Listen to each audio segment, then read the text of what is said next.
aí pessoal, tudo bom? Aqui é Lenildo Gomes, gestor do Centro Cultural Belchior. Estou aqui com vocês hoje para conversar com Pedro Menezes sobre os coletivos de música independente de Fortaleza. Esse é o segundo episódio da série Podcast do Bel. Na trilha sonora, músicas de bandas que compõem o coletivo Lado B. Lilt, Berg Menezes e Pulso de Marte. Espero que vocês gostem. Valeu!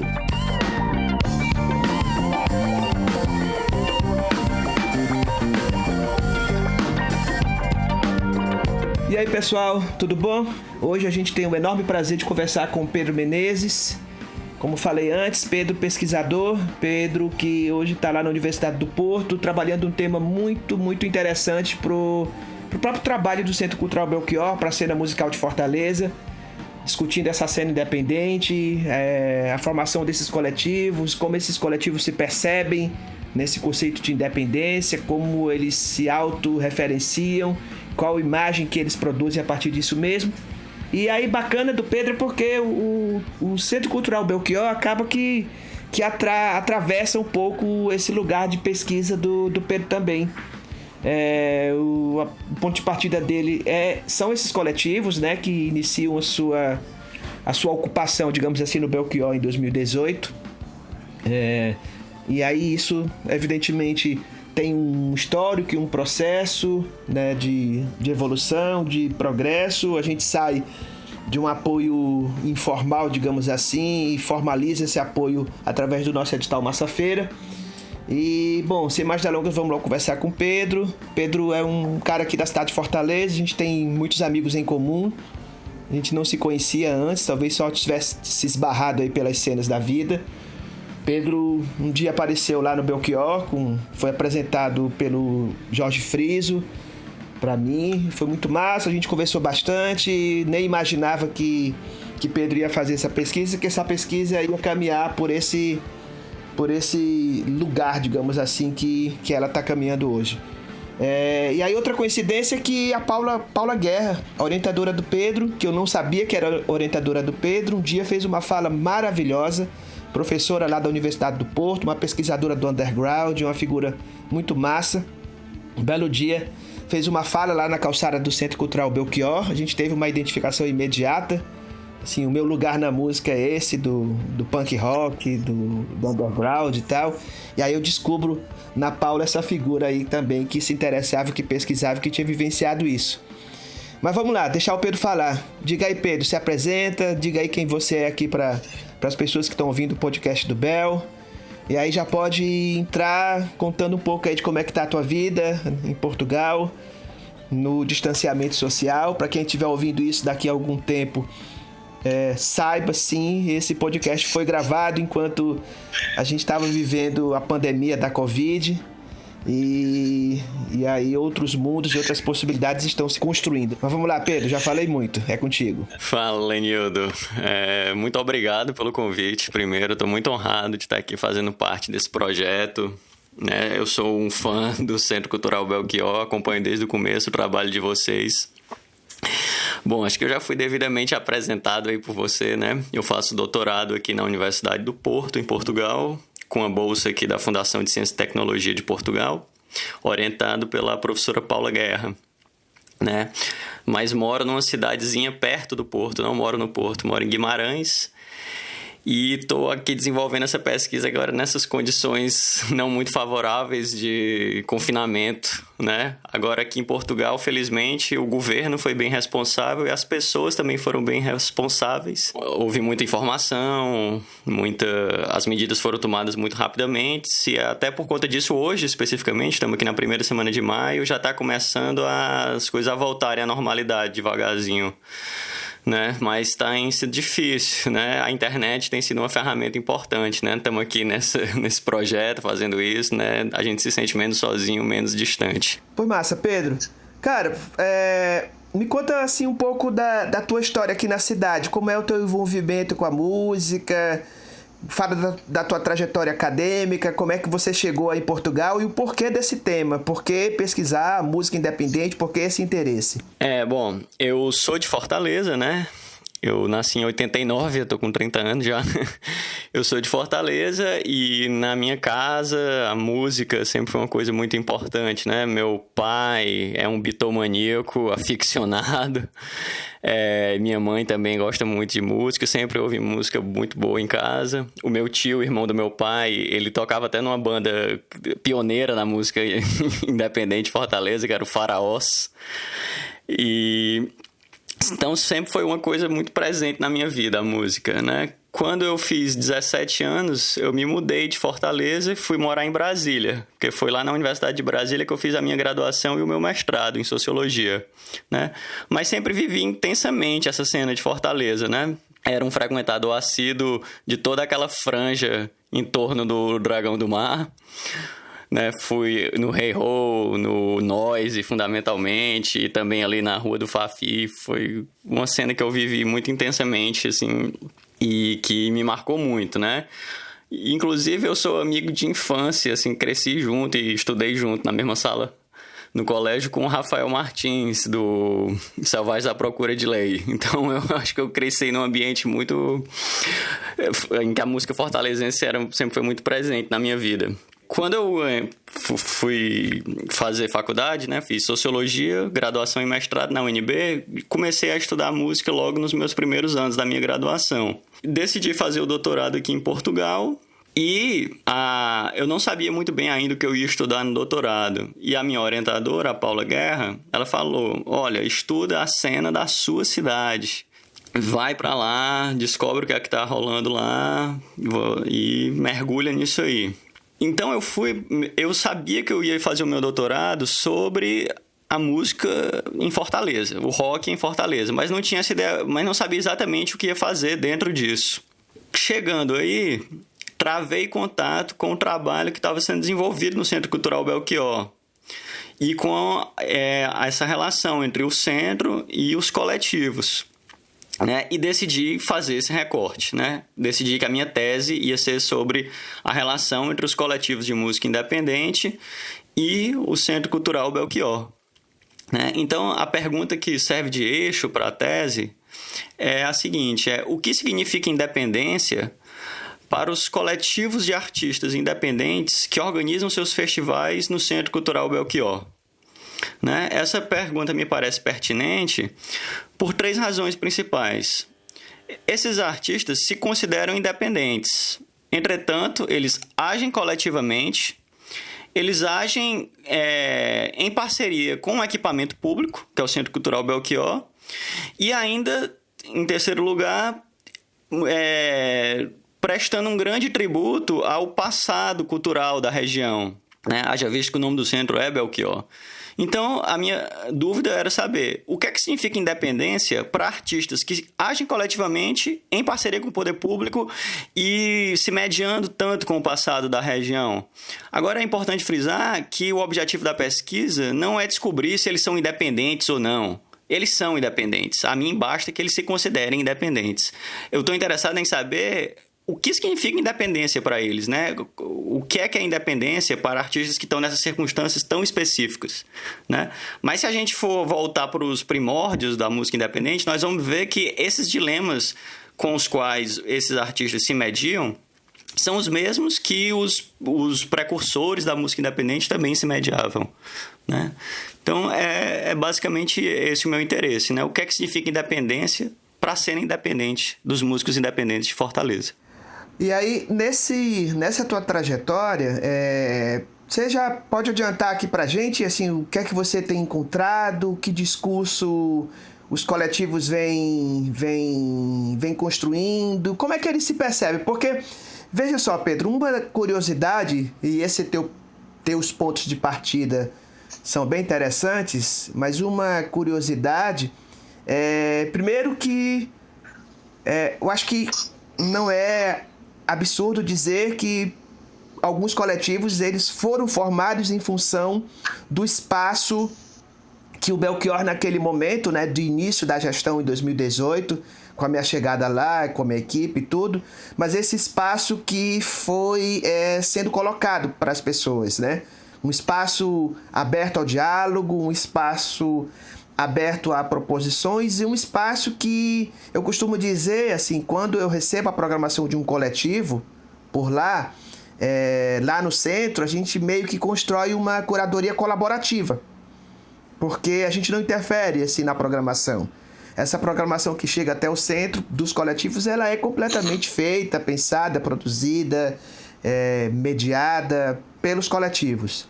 Mas, ao mesmo tempo, você coloca aí essa problematização que é muito bacana, assim, que é, poxa, mas eu estou construindo um discurso de independência, mas é um discurso completamente distinto, longe daquele do it yourself, do faça você mesmo, porque eu também estou aqui no equipamento público, estou sim, direto ou indiretamente, utilizando recurso público e tendo todo um apoio de uma estrutura governamental nessa trajetória. Aí eu queria que você falasse um pouco mais, assim, quais são as suas primeiras reflexões sobre isso? Pois eu não acho nada contraditório, nem nada ambíguo esse fato, né, dos artistas serem independentes e ao mesmo tempo agirem coletivamente e em parceria com o poder público, né? Não, eu acho que é muito mais ambivalente do que ambíguo, vamos dizer assim. Essa independência total é quimérica, não existe. O que eu acho que existe é uma interdependência, né? A cena é independente, mas o artista, especificamente, não é independente e nem quer ser independente, né? Quando se fala de uma busca por independência, de uma busca por autossuficiência, assim, por se formar um sistema adiabático, autossustentável, o que está se buscando com essa independência é a independência da cena e não do artista em si, né? Então, enquanto cena, eles são muito autogeridos mesmo, né? E você vê uma sinergia muito grande entre o poder público e os artistas, porque você vê cada vez mais os artistas se parecendo com empreendedores e do lado de lá os agentes produtores culturais cada vez mais sensíveis, cada vez mais músicos, né? Então todo mundo se encontra no meio do caminho, né?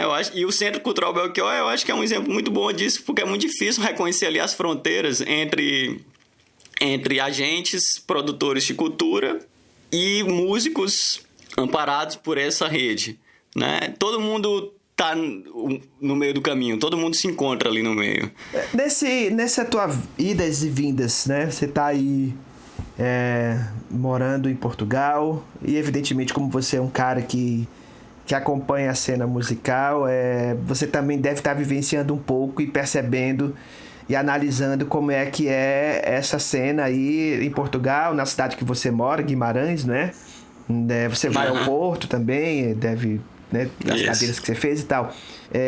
Tu consegues perceber algo similar, assim, como é essa relação, por exemplo, da cena independente aí de Portugal com o poder público, as políticas públicas para apoio a essa cena? Como é que você tem visto isso, Pedro? Foi bom você ter perguntado isso, porque muitos trabalhos sobre o rock fortalezense, eles tentam colocar essa cena situar essa cena na história da música local. Mas eu faço um esforço de situar essa cena da música independente de Fortaleza atual, não só na história da música local, mas também na história da música independente, né? Que é uma história que começa num eixo anglo-estadunidense. Eu faço esse esforço de aproximar os coletivos de Fortaleza da história da música independente, que é uma coisa que começou fora de Fortaleza, obviamente. Aqui em Portugal, eu não tenho muita informação do que está acontecendo com a cena aqui. Mas pelo tanto de trabalhos produzidos pela cena aqui, eu posso ver que é muito rica a música aqui, a cena da música independente aqui em Portugal. Mas não sei como é que é a relação deles com o poder público. Agora, quando eu vou falar do Centro Cultural Belchior, né, apresentar esse trabalho na Irlanda, na Inglaterra, na Alemanha, e lá tem pesquisadores americanos também nesses congressos que eu frequento, todos ficam muito impressionados de verem essa sinergia entre poder público e artistas, né? Porque historicamente, o poder público é um inimigo da classe artística, né? Ainda mais nessa cena da música independente, do punk, etc. São rivais antigos, né? E ficam muito impressionados de verem que isso está acontecendo em Fortaleza. Então, eu posso dizer que não é um formato usual na Europa, esse, né? E quando o poder público decide abraçar a cultura, não é esse setor independente, mais outsider, que é geralmente abraçado pelo poder público, né? Uma vez eu estava falando desse trabalho na Irlanda, aí um pesquisador irlandês falou: nossa, parece um sindicato de bandas amparado pela prefeitura. Eu disse: é mais ou menos isso. Eu vi que você coloca lá no seu texto, né, de introdução, essa coisa do sindicato. Eu fiquei muito curioso quando eu estava lendo, quando você falava um sindicato de bandas, ou a banda das bandas, uma coisa nesse sentido, né? Exato. E assim, a própria ideia de independência sofreu muitas mudanças ao longo da sua história, né? Você pode até dizer que ela nasce como uma prática, como uma ética, como um modus operandi, e vai aos poucos se estilizando, se formalizando, né? Tipo, o DIY, o do it yourself, vai virando o indie, né? Então, nem existe um consenso dentro da música independente do que é essa independência, né?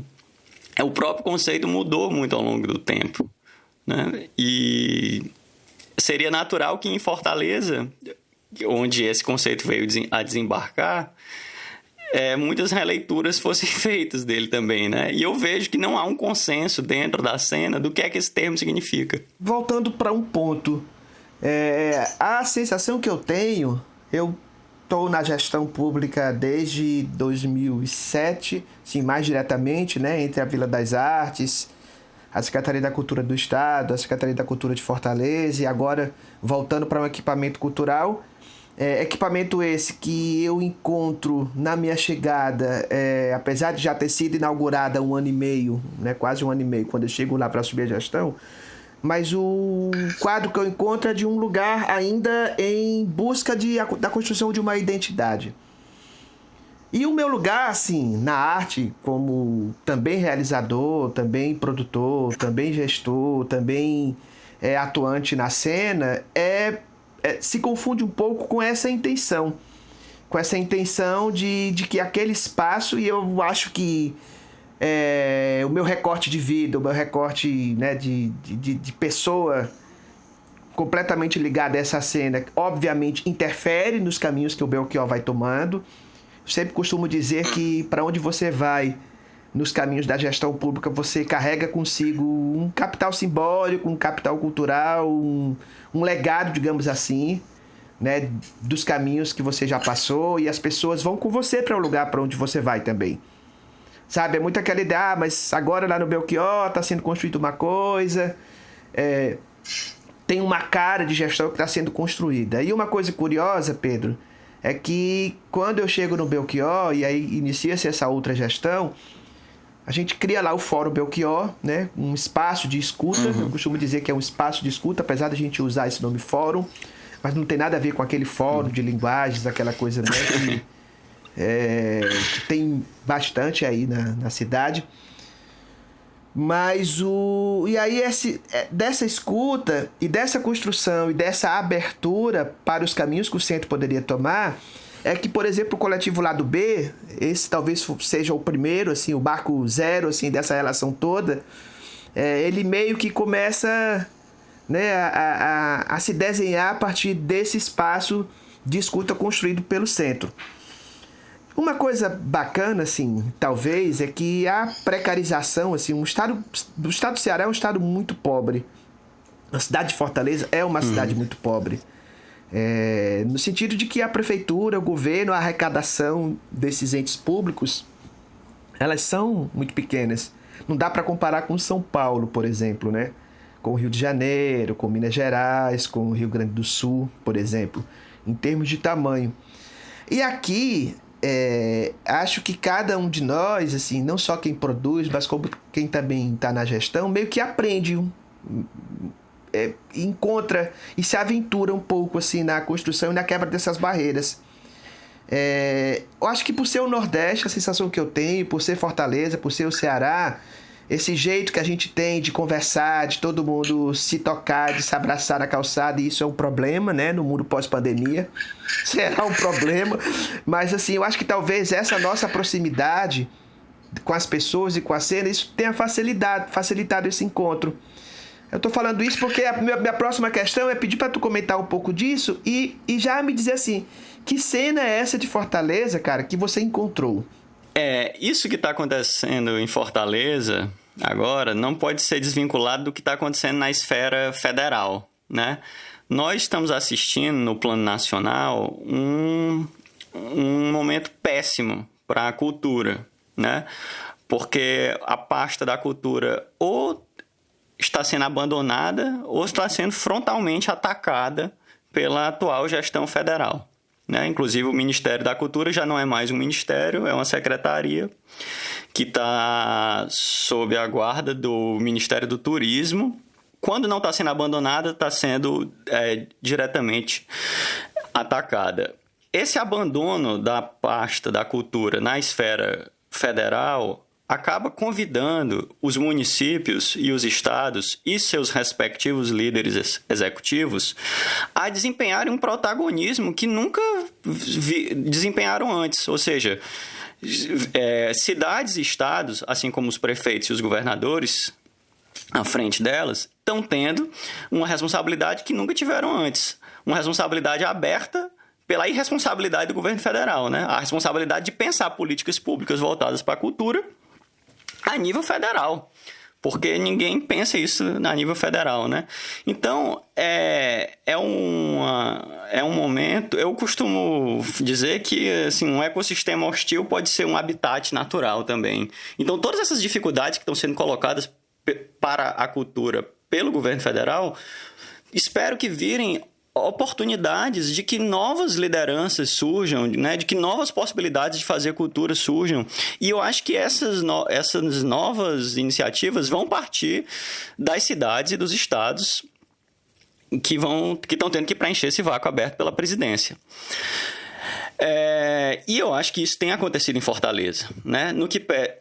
E o Nordeste, nesse cenário, né, de abandono, nesse cenário de descaso federal, que convida cidades e estados a ocuparem uma nova posição, o Nordeste ocupa um ponto-chave nessa dinâmica, porque é uma região que sempre foi contrária a essa gestão federal atual, né? Porque agora muitas pessoas que estavam com o Bolsonaro durante a campanha abandonaram o barco. Mas você pode dizer que o Nordeste, desde o começo, desde as eleições, estava contra isso.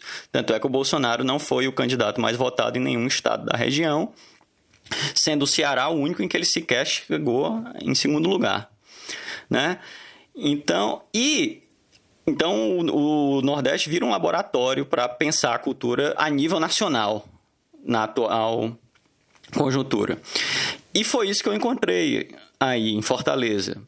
Primeiro, que são artistas que não querem simplesmente mostrar suas idiosincrasias locais, sua pertença, seu nativismo, sua cor local. Não. São artistas que querem mostrar o seu cosmopolitismo, sua visão de mundo, seu globalismo, justamente por causa disso, né? O governo federal se retira, as cidades e os estados e os artistas locais passam a ocupar um protagonismo que nunca se viram chamados a ocupar, né? E os coletivos... Você citou o caso do Lado B, que é o primeiro nessa dinâmica, estão intimamente ligados a esse descaso da cultura a nível federal. Qual é a primeira ação desses coletivos? Né? Dessa atual roupagem dos coletivos? Foi na manifestação Ele Não, durante as eleições presidenciais, né? Várias bandas, eu acho que eram 13 bandas, decidiram fazer um show não é nem um show, é quase um ato, um número, porque não teve apoio de ninguém, nada, foi uma coisa da cabeça deles mesmo. Um show na praia de Iracema para mostrar o seu incômodo com o então candidato Jair Bolsonaro. Né? Esse foi o festival Rock Sim, Ele Não, que aconteceu no calçadão da praia de Iracema. Desse evento é que surgiu a ideia de formar um coletivo. E foi aí que nasceu o Lado B. E aí o Lado B procurou o Centro Cultural Belchior e aí surgiu o Festival Lado B, que já foi um festival realizado dentro do centro, com o apoio do centro. E a coisa foi se formalizando, foi ficando mais séria, foi ficando com a infraestrutura melhor. E a partir do Festival Lado B, surgiu o edital Massa Feira para que novos coletivos pudessem se apresentar no Belchior à maneira do que o Lado B havia feito. Né? Então, é como eu estou dizendo, as dificuldades impostas seria melhor que elas não existissem, mas uma vez que elas estão aí, acabaram virando uma força motriz para que alternativas fossem pensadas, né? E elas estão sendo pensadas. São barreiras que se convertem em trampolins, né?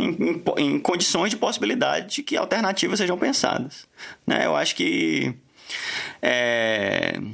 são nessas horas que as grandes ideias surgem. Né? As cenas independentes todas floresceram em momentos adversos. De maneira tal que momentos adversos acabam se convertendo em momentos propícios para que essas coisas aconteçam. E o que eu fiquei muito feliz de ver aí, só explicando melhor o que eu já havia dito, é justamente isso. Geralmente quando se fala de rock em Fortaleza, quando se fala de cultura no Nordeste, para ser mais exato, quando alguém de fora quer olhar para a cultura do Nordeste, quer ver isso, artistas que mostram o seu nativismo, suas idiosincrasias, sua pertença ao lugar, ou seja, todo aquele acervo de estereotipias do que é ser nordestino. E essas bandas, esses coletivos, eles não estão interessados em mostrar a sua nordestinidade, o seu localismo, suas idiosincrasias, suas etnicidades. Não, estão interessados em mostrar a sua visão de mundo, seu cosmopolitismo, toda a sua fluência nesse idioma, nesse esperanto cultural, mostrando que são cidadãos do mundo e são pessoas aptas a pensar a cultura numa esfera que vai para muito além do lugar em que eles nasceram. Né? A pertença está lá nele, né? Assim, a nordestinidade, a fortalesidade está lá com eles, mas ela é muito diferente do que as pessoas pensam que ela é. E eles estão interessados em mostrar isso. Então, por acaso, o nome do coletivo é Lado B. Né? E é interessante que tudo isso esteja acontecendo num lugar que se chama Centro Cultural Belchior. Não que o Belchior já não fosse isso, né? Ele próprio já foi um artista iconoclasta. Mas é interessante você ver que artistas fortalezenses tão cosmopolitas, tão distantes do que se imagina que um artista fortalezense seja, estejam fazendo isso mediando-se com a tradição cultural local, né? Então, assim, dentro de uma moldura que parecia ser tão arquetípica, tão tradicional, é aí que está sendo gestada uma cultura muito contemporânea, muito iconoclasta e muito cosmopolita. Eu acho isso muito interessante. Fica até difícil falar, porque além de pesquisador, eu sou muito fã. Então, cara, muito, muito legal assim, te ouvir falando isso também. Porque esse encontro, eu sempre costumo dizer, Pedro, que tem uma imagem. Quando lá em setembro de 2018, né, na minha chegada lá no Belchior, a gente começou a meio que delirar com as coisas reais e possíveis dentro do que a gente tinha de orçamento e tal. E aí nós imaginávamos algumas coisas. E primeiro a praia. O lugar que o Centro Cultural Belchior fica hoje é a praia de Iracema, é a praia dos Crush, que é para a cidade de Fortaleza o próprio espaço da diversidade, da negação dessa tradição opressora, digamos assim, não é? Essa tradição que coloca modelos e fórmulas, meio que enquadra as pessoas. Então, a gente imaginava E aí nós tínhamos um legado, né? Que não é um legado fraco, companheiro, é um legado pesado, né? Que é o nome Belchior. Esse legado e esse diálogo com esse legado do nome do Belchior, do Centro Cultural Belchior, da homenagem ao artista Belchior, nos fez construir uma imagem metafórica. Nós temos ali o nosso mirante, né? E a gente começava a imaginar assim, poxa, então vamos imaginar Belchior vivo, entrando aqui no centro para conhecer esse espaço e olhando aqui do mirante para esta praia e vendo a diversidade e a liberdade e o clima, né, de independência, sim, das pessoas e daquele lugar. Daquele lugar no século XXI, mas também num lugar que ele tem uma representatividade simbólica para a música da cidade ímpar, né? O lugar do Casbah, o lugar do La Trattoria, o lugar do Estoril. Isso. E por aí vai. Então estava tudo ali construído. A resposta que nós ousamos encontrar nesse processo foi assim, poxa, mas Belchior era um cara muito contemporâneo, um gênio, um poeta de construções imagéticas e narrativas muito contemporâneas para a época dele. E aí nesse processo a gente imaginava que Belchior, no nosso mirante, olhando para a Praia dos Crush, provavelmente iria pensar que aquele era o lugar para ele estar. E que aquele era o lugar onde talvez a sua arte, a sua música e sua poesia reverberassem para esta nova geração de uma maneira que a gente imaginava que poderia ser esse reencontro. Então, para a gente da gestão do centro, não é nada discrepante, nem nada sem sintonia com o que seria o Belchior no século XXI. Quem passa por lá está experimentando, quem passa pelo Belchior, e o interessante é que a gente fala aqui do lado B do rock, mas o Massa Feira, o edital, nos trouxe resultados incríveis, Pedro, e hoje nós temos coletivo de cultura tradicional e popular, né? Que estão lá. Exatamente, isso é muito legal. E de DJs, né? DJs e de maracatus e tudo, tá tudo lá, assim. E uma cena eletrônica que começou a se encontrar. Tem uma coisa muito curiosa que eu queria que você comentasse, que é o entendimento do significado de ser um coletivo. Esse entendimento ele não é fácil. Eu me lembro que das vezes que nós convocamos as reuniões de tira-dúvidas do Massa Feira, né, do nosso edital, chegaram pessoas lá assim, falando de propostas, e aí eu olhava para essas pessoas e dizia assim, mas você está falando da sua banda, cadê o coletivo? E assim, o entendimento do ser do coletivo é um entendimento muito, muito, muito difícil também, né? O nome do edital se chama Massa Feira porque a gente entendeu naquele momento que Massa Feira talvez tenha sido nossa primeira aventura em rumo à coletividade, assim, no campo da música. E fala um pouco, assim, dessa tua percepção sobre essa coletividade na música. Exatamente. Os coletivos têm uma história em Fortaleza, né? Eu acho que esses coletivos que organizam seus festivais no Centro Cultural Belchior são um capítulo mais recente da história dos coletivos de músicos independentes de Fortaleza, né? Mas a música de Fortaleza, há muito tempo, ela já vem evoluindo em coletivos, né? Você vê, por exemplo, a Associação Cearense de Rock, né? Do Amaldson. Houve antes desses coletivos o MIRC, não o da internet, né? O Movimento Independente do Rock e Cultura, que era com bandas da Zona Oeste, o Mova-se, o Kunder, que era do Bom Jardim, o Soma. Um dos discos mais importantes do rock fortalezense é o Projeto Mitos, né? Que é um disco que reúne várias bandas de Fortaleza, né? O Jorge Friso tá nesse disco, né? Que foi produzido pelo Merrara Parente, né? Então, assim, as bandas de Fortaleza, o rock em Fortaleza, ele evoluiu através de coletivos. E, atualmente, isso continua, né? O rock em Fortaleza, a música de Fortaleza independente hoje acontece através de coletivos, né? Que são esses que se apresentam no Centro Cultural Belchior atualmente.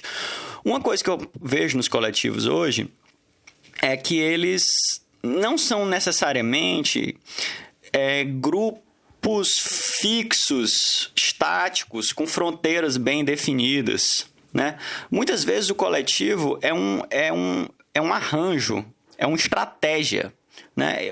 As bandas se associam para disputar algo, para aumentar o seu poder, sua presença, mas aquilo ali é um arranjo, uma determinada formação, uma estratégia um tanto volátil, com fronteiras não muito definidas e com um sentimento de pertença não tão arraigado assim. É muito mais uma coisa circunstancial do que efetivamente um bando, um grupo ao qual eles estão fixamente associados ali com seu perímetro bem definido. Agora, essa volatilidade relativa é o que dá força para esses coletivos. É justamente porque é uma coisa que se forma e se dissolve, que ela é tão eficiente, porque ela está em todos os lugares, ela facilmente emerge e ela facilmente muda de lugar, né? Uma prova disso, por exemplo, é que quando há um festival organizado por um coletivo aí no Belchior, não necessariamente as bandas que se apresentam naquele festival são as bandas do coletivo, né? Você vê as bandas de um coletivo se apresentando no festival organizado por outro e vice-versa, né? Então, o que poderia ser uma fraqueza vira, na verdade, uma força de sustentação. O próprio caráter volátil, etéreo do coletivo é o que dá a força dele, porque torna ele muito mais dinâmico e muito mais eficiente, né? E é muito contemporâneo isso também, né? Não faria sentido ser de outro jeito nesse mundo em que os fluxos são tão importantes. E é interessante porque não existe um conflito, como você falou, e como é que é ser de um coletivo e tal, não existe um conflito entre a identidade da banda como um ente individual, assim, né? Como um todo monolítico, e a identidade da banda como membro de um coletivo, né? Porque ela porque o coletivo não é uma coisa, mas uma estratégia, um plano de ação, não há nenhum conflito entre pertencer à banda, que seria, vamos supor, a estrutura mais sólida a qual ele pertence, a banda existe, né, concretamente, e pertencer ao coletivo. Porque a banda, sim, é uma coisa, é um grupo, com fronteiras claras, com sentimento de pertença estabelecido. Mas o coletivo não é isso. O coletivo é uma estratégia, é uma tática de guerrilha para se fazer presente. E eles estão sendo muito bem sucedidos nisso. E é interessante que eles estão aprendendo junto com o Centro Cultural Belchior. Os coletivos estão evoluindo em número e em maturidade ao mesmo tempo em que as políticas públicas para coletivos estão evoluindo também, né? Assim, os editais são desenvolvidos ao mesmo tempo em que o Centro Cultural Belchior vai se preparando para receber os coletivos vão se preparando para entrar no Centro Cultural Belchior. É como eu estou dizendo, os artistas são cada vez mais empreendedores e os agentes públicos, vocês aí, são cada vez mais sensíveis aos artistas. E, na verdade, essa fronteira é totalmente analítica, né? Porque você próprio aí você próprio é um músico, né? Tá em Adrone Deus e a Mercúrio e tal. Então, essas fronteiras não existem no mundo real, né? Isso é bem legal isso que você está falando. Pedro, agora eu queria que você falasse um pouco assim do que você tem ouvido dessa cena. Da galera mesmo, da música, das bandas, dos artistas. O que você acha, assim? Você acha que, por exemplo, essa maturidade que você fala que está no processo de construção, ela se reverbera também no som que está sendo feito? Não, eu estou muito impressionado, assim, primeiro com a heterogeneidade do que tem sido feito. Dentro de um mesmo coletivo, artistas completamente diferentes, né?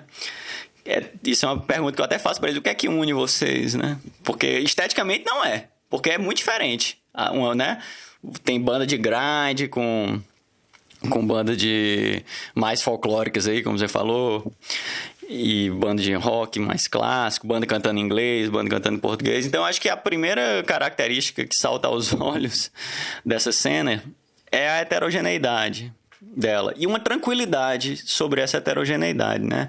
Porque quando eu era adolescente em Fortaleza, era o contrário, né? era muito... As tribos eram muito bem delimitadas e imissíveis, né? Você, por exemplo, quando eu ia ali, eu ia muito no Hey Ho e no Noise, era bem claro ali quem estava indo pro Hey Ho e quem estava indo pro Noise. Né? Eram públicos muito distantes, embora geograficamente muito próximos, né? E quando você entrava no Hey Ho, na parede tinha pintado, assim, um representante de cada tribo, assim, tinha um punk, tinha um metaleiro, né? Era a pintura da parede, tinha um regueiro, né? Tinha um bar, né? Uma casa de show, bar, para cada tribo, né? E hoje o que eu vejo é uma heterogeneidade total. Né? É tudo muito misturado e não só são assim, elementos diferentes agrupados. Me explicar melhor. Não são só assim, partes diferentes e imissíveis. Não. São cada artista é ele próprio uma mistura de várias influências. Esse final de semana eu tava ouvindo aquele cara lá Fazendo uns Rock, acho que é Matheus Fazendo uns Rock. Matheus Fazendo Rock. Rapaz, que é isso, bicho? Deu vontade. Eu fiquei ouvindo e me preocupando, assim, o que é que eu vou fazer com esse negócio? Porque é muito difícil de definir, né? É muito difícil de entender, mas é muito bom, é muito rico, né? São muitas influências. Eu ouvi recente também o último EP da Pulso de Marte, que é uma das bandas principais do lado B, né? E que tava por trás, e tava lá desde o começo no Rock Sim Ele Não, que foi a primeira manifestação que deu origem ao coletivo lado B, e deu origem a tudo isso sobre o que a gente tá falando.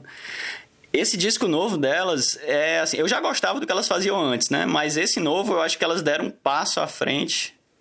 É outro nível, assim, a qualidade do trabalho. E ele fala muito disso. Tem um verso lá de uma música que ela fala que eu sou mulher nordestina. Né? Então, assim... Marte é mulher. Não, exatamente. Marte é mulher é o nome do disco, do EP. Não, ele não tá recusando as bandas não recusam a herança cultural delas. Elas aceitam e ressignificam, né? Não é que as bandas pertencem à herança, a herança é que pertence a elas, né?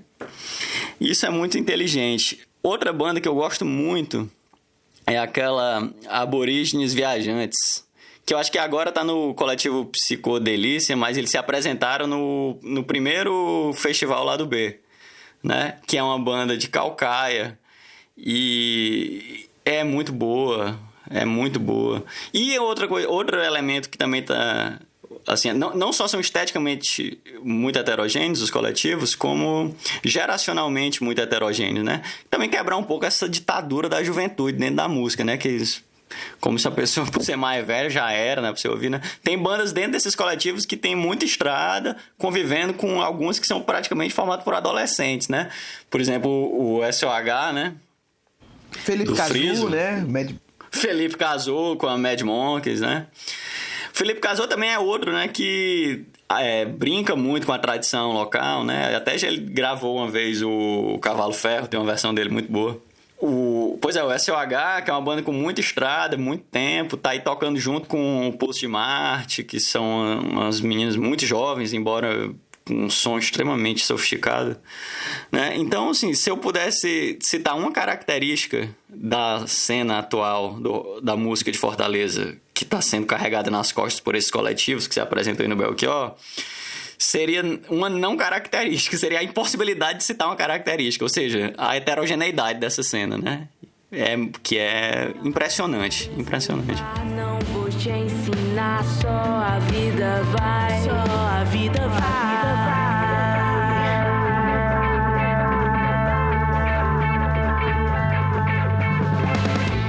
Eu acho muito massa te ouvir, porque quando eu tava na Secult, nós começamos a discutir lá um projeto, né? Um programa chamado Ceará Música. E aí numa das vezes que esse programa estava sendo discutido e as pessoas estavam buscando a identidade da música fortalezense e tal, e eu dizia que a identidade da música de Fortaleza era não ter uma identidade pré-determinada. Eu concordo plenamente. Essa diversidade é incrível. E tem uma coisa aqui que eu acho impressionante, assim, tem a ver com o lugar que eu ocupo também, né? Com o meu projeto de arte sonora, que é a Drone Deus. Mas e aí quem me chamou a atenção disso foi o Marcelo Genesi. Uma vez ele esteve lá no Belchior e a gente estava batendo papo e saiu para tomar uma cerveja e tal. E ele falou uma coisa, Pedro, que De lá pra cá, isso ficou assim, sabe aquela coisa que você ouve e fica ali martelando? Ele disse, poxa, o que vocês fazem aqui em Fortaleza é algo que, segundo ele, na leitura dele, da maneira e da intensidade, com a honestidade com que era feito aqui em Fortaleza, ele não via em nenhuma cena de nenhuma outra cidade do Brasil. E ele dizia assim, olha, não é que em São Paulo não tenha música experimental, não é que no Rio de Janeiro não tenha música experimental, não é que não haja e você não encontre lá e tal, mas é porque aqui em Fortaleza, segundo a leitura dele, tudo tem um ar de aventura. Tudo tem um ar de ousadia. E tudo tem uma coisa de não ter limites. Então é mais ou menos assim. O que ele diz assim, olha, cara, é porque assim, quando alguém faz uma música experimental em São Paulo, faz dentro de uma estrutura de experimentalismo que tem um lugar, que está buscando, que tem tem uma meta a ser cumprida. Mais ou menos assim, como eu interpretei o que ele disse. E ele dizia que em Fortaleza não, cara. Era aventura pura, assim, sabe? Era um sentido aventureiro. E eu tava ouvindo isso dele, pensando, e depois eu disse até pra ele, assim, mais tarde, né? Que eu achava que isso era uma característica cultural do estado, né? Do Nordeste, do Sertão. A gente é uma cidade cosmopolita, sim, mas as cadeiras permanecem nas calçadas, Pedro. Não agora, né? Eu acho que durante muito tempo houve um pensamento equivocado, assim, houve um falso binômio. Que era assim, ou você é local e aposta em agir em escala local e faz coisas típicas, ou você quer ser cosmopolita, mira fora do seu lugar um público mais amplo. E essa geração aí, não que ela tenha inventado isso, mas eu acho que ela levou isso às últimas consequências. Essa atual geração está provando que essa separação é falsa. Porque são artistas que conseguem ser compreendidos por um público mais amplo, justamente porque apostam numa estratégia localizada. E quando eles são locais, e quando eles decidem falar das coisas que lhes são próprias, é aí que eles conseguem ser compreendidos por um público mais amplo. Né? Você pega uma banda como Máquinas, para citar uma que você conhece de perto, ou Jangada Pirata, né? Eles estão falando das coisas típicas deles, das coisas que lhes angustiam.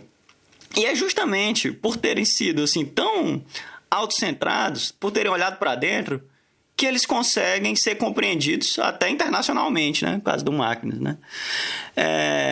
Então, assim, não existe essa separação entre o idiosincrático, o típico, o local, e o universal, o cosmopolita, o esperanto. Não. Você vai conseguir circular por uma arena mais ampla justamente quando você entender ali o que é que está acontecendo com você. Né? Quanto mais eles se enraizam, mais eles voam, né? E eu acho que isso é uma coisa muito típica dessa falando mais um paradoxo que mais um oxímoro, é isso. O que é típico desse pessoal é justamente o seu desenraizamento, né? O que é próprio a eles, o que é tão característico deles, é justamente essa capacidade de se adaptar a tudo, a qualquer contexto, a ser compreendido por todo mundo, justamente porque olham para dentro de si. Né? E isso é muito característico desse pessoal. Né? Quando eu citei agora o disco aqui do Post Marte, o Marte é a Mulher, é quase um olhar para dentro, é um diário íntimo e tal. E é por isso que faz tanto sentido para todo mundo. Né?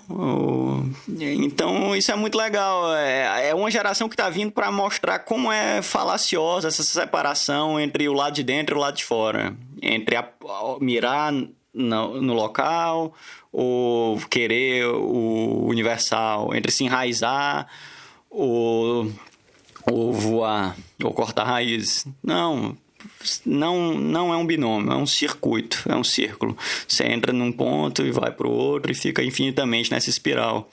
E eu gosto de ver essa geração à vontade com isso, sabendo disso, porque é uma coisa que não estava muito clara para as bandas de quando eu era adolescente. Tinha muito essa coisa, não, a gente vai ter que cantar em inglês porque a gente quer fazer um negócio que é ir para fora. Ou então os outros, não, o nosso negócio é aqui mesmo, é uma coisa mais regional, tarará. Ou você era uma coisa ou era outra. E agora está provado que não existe essa separação. né? É outro nível de síntese, né? Eles são muito esclarecidos nesse sentido.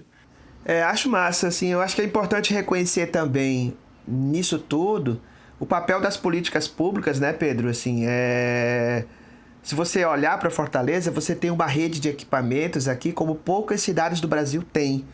Então hoje, por exemplo, nós temos aí, né, para além do Centro Cultural Belchior, que é, de certa forma, uma novidade no meio disso tudo, mas nós temos aí o Porto Dragão, que é uma outra novidade, o Porto Iracema e os seus laboratórios com um programa de formação extremamente sofisticado, dialogando com a periferia, mas também com um programa de formação e difusão muito bacana. Você tem a Rede Cuca, você tem o Centro Cultural do Bom Jardim, enfim, são várias circunstâncias e vários contextos e situações, falando aqui só do campo da música, né? Se a gente for pro audiovisual, pro teatro, você vai encontrar algo similar também. Mas são contextos, assim, de uma política pública historicamente construída na base do diálogo. A gente precisa reconhecer isso, assim. Há algumas décadas a gente tem atravessado a cidade de Fortaleza, políticas públicas marcadas pelo diálogo, pela constante escuta. Muito do que foi conquistado, cara, foi a base desse diálogo, dessa pressão e dessa organização política, e uma política que vem da sociedade civil e que tem força, né? Que tem influência. Isso é algo que precisa ser dito sempre, sabe? Claro, nós temos problemas, como qualquer política pública, numa sociedade de uma democracia e de um processo de construção daquilo que é público, como a sociedade brasileira, ainda muito carente de maturidade. A gente entendeu o lugar do público, o lugar do privado, por exemplo, nisso tudo. Mas essa política, ela tem essa marca. Não é à toa, assim, quando você falou lá no começo, assim, da resposta que o Nordeste deu ao governo Bolsonaro, vem dando ao governo Bolsonaro e deu nas eleições também, eu acho que é uma marca dessa região, sabe? Esse espírito da rebeldia, da subversão, assim, e de querer mais, de querer um pouco mais. Aí eu queria aproveitar, já pedir para tu entrar nas considerações finais. A gente tá chegando ao fim aqui do programa. Bom, entrando nas considerações finais, queria agradecer, Lenildo, primeiro ao convite. Eu fico muito honrado de estar fazendo parte desse projeto. Eu acho que é o seguinte, eu sei que a gente está meio pessimista, as coisas estão muito complicadas, mas todas essas dificuldades são também uma oportunidade para a gente impor nossas demandas e fazer as coisas do nosso jeito. Como eu estava falando, abre-se um vácuo a nível federal, um vácuo que tem que ser preenchido pelas cidades e pelos estados, né? O Nordeste ocupa uma posição chave nessa dinâmica. Primeiro porque atualmente é a última fronteira da democracia no país, é um lugar que foi um enclave para esse projeto totalitário que está tentando se estabelecer aí a todo custo, né? Então, você vê que até no nível institucional, os governadores do Nordeste fizeram um coletivo, que é o tal do Consórcio Nordeste, né? Então, por mais que seja um momento que dá muito medo, é um momento da gente se impor, é um momento da gente fazer valer as nossas demandas e da gente preencher esse vácuo que está sendo deixado aberto pelo governo federal, né? Os coletivos de música independente de Fortaleza, que estão agindo em parceria com o Centro Cultural Belchior, são uma resposta a esse movimento, uma resposta artística e política a essas forças que ameaçam a vida das pessoas que querem ser livres e que querem viver, né? É um movimento inédito, jovem, e muito atraente em vários sentidos. Então, assim, com todo o pessimismo, por mais turvos que os horizontes estejam, eu estou muito esperançoso com o que está acontecendo aí. Eu acho que é uma oportunidade é uma porta que se abre também. Eu vejo com bons olhos o que está acontecendo no Nordeste. Eu acho que nós vamos sair dessa e vamos sair melhores. E eu tenho fé que vai dar certo. Nós vamos nos encontrar do lado de lá e vamos finalmente nos abraçar em coletivo. Massa, Pedro. Cara, queria agradecer também, assim, a tua disponibilidade. Também reforçar pra gente, é uma honra, assim, o teu reconhecimento. Saber que um trabalho feito há tão pouco tempo já está sendo estudado, pesquisado. Muito legal essa conversa contigo. Você vinha falando aqui, eu pensando mil coisas e querendo continuar a falar, mas a gente tem um tempo aí também para ocupar. E agradecer imensamente a tua disponibilidade acima de qualquer coisa. Eu concordo com você, sim, é uma oportunidade que a humanidade, de uma maneira em geral, está tendo de se reconstruir, de se reinventar. E aí eu acho bem legal quando você diz que nós aqui de Fortaleza, do Ceará, do Nordeste, eu acho que a gente está com um passo à frente, sabe? Porque a gente vem nesse processo de reconstrução permanente, reaprendendo, sabe? Se colocando num tipo de protagonismo. E aí eu concordo, assim, com a fala que eu citei aqui do Genesi, que a gente roda, viaja, vai por aí e tal, e sabe que aqui tem alguma coisa diferente, sabe? Eu acho que é o ar que se respira, né? Essa mistura de São Geraldo com o cheiro do mar da Praia de Iracema, com rapadura e seja lá com mais, água de coco, e eu acho que isso dá uma mistura muito doida e muito massa pra gente. Eu tenho apresentado esse trabalho em vários países aqui da Europa e todas as pessoas que são pesquisadores ficam muito impressionados com esse arranjo que existe entre o Centro Cultural Belchior e os coletivos, né? É uma coisa de fato inédita, muito revolucionária e com um potencial muito grande, né? Tem sensibilizado muita gente por aqui, inclusive na Inglaterra. É muito massa ouvir isso. É quase uma APL, né? Não sei se você saca. Essa nomenclatura muito utilizada no governo Lula, principalmente, dos APLs, que são os arranjos produtivos locais. Talvez a gente esteja aí com o APL e nem perceba que é um arranjo produtivo local, né? Não, com certeza. Eu acho que é um arranjo produtivo global. Com certeza. Sim, concordo. Pois é isso, galera. Valeu, Pedro. Obrigado. A gente terminou agora aqui o segundo episódio do podcast do Bel. Conversando com Pedro Menezes, direto da cidade de Guimarães, em Portugal, falando sobre música independente, sobre coletivos, sobre a cena independente de Fortaleza, sobre várias coisas. Foi uma conversa muito bacana. Obrigado a todo mundo aí que ouviu a gente. E é isso. É isso, galera. Valeu. Até o próximo podcast do Bel. Pra quem tem desejo, só o desejo não te ensina a enxergar. Pra quem não enxerga, acenda